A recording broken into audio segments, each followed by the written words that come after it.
That were a pretty brutal thunderstorm we had last night and over the weekend. Really, really brutal. Gale force winds made a right mess of the terrace, blown the citrus tree over, broke some of my pots.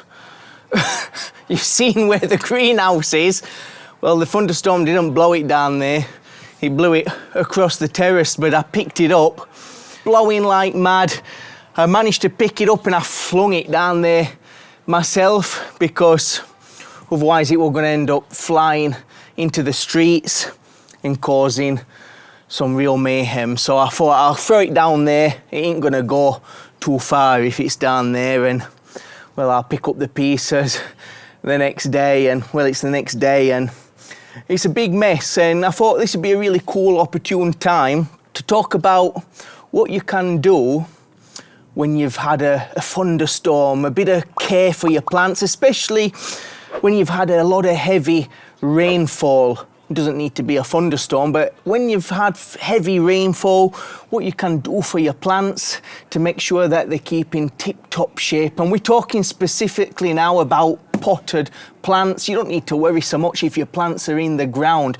The problem is when your plants are in pots, they don't hold on to the nutrition as well, and when they get watered a lot and you're talking about maybe a couple of days of heavy rain, well, all the nutrients end up leaching out of the bottom of the pot. So what you want to do after it's stopped raining, obviously, and you've got a nice dry day, make sure that you put them nutrients back into your plants, and that's what we're gonna do. Can you believe it? It started raining and it's banging it down. It was only supposed to be a little light showers today, but this ain't no light shower. But I'm gonna roll with it. We're gonna give our plants a little feeding anyway. It shouldn't last too long. And the last 4 days it's been raining, so I wanna give my plants a little feeding, especially my citrus. The plants that are fruit bearing, I wanna give them something. So what I've got here is some juice from my worm farm, and that's a brilliant fertilizer. All the peep and poo that's coming from them little worms as they're digesting our kitchen scraps makes a really nice feed for our plants. Now it's been watered down a little. I'm going to water it down further, and I'm just going to pour some of this water in from the rain.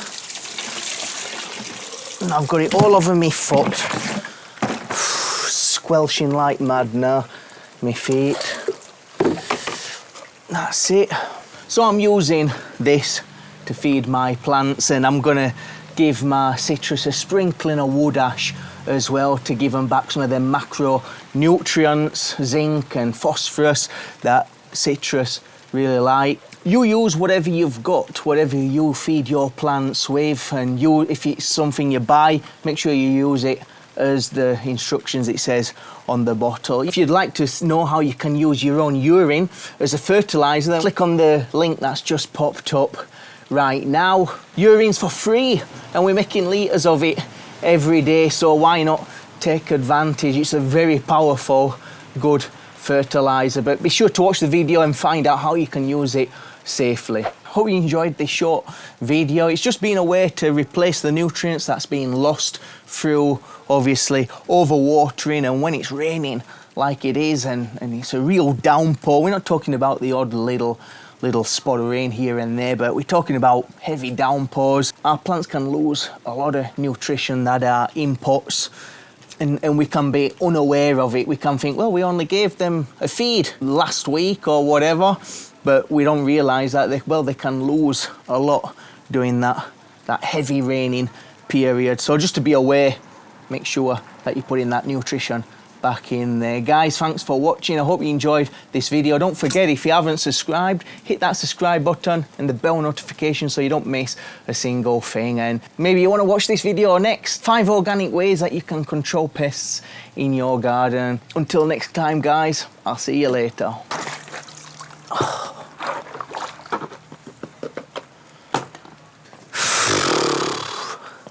Pineapple plants took a beating. Looking really good too, but something landed on it in the night. I think a dragon fruit's tippled over and gave it a real good wallop.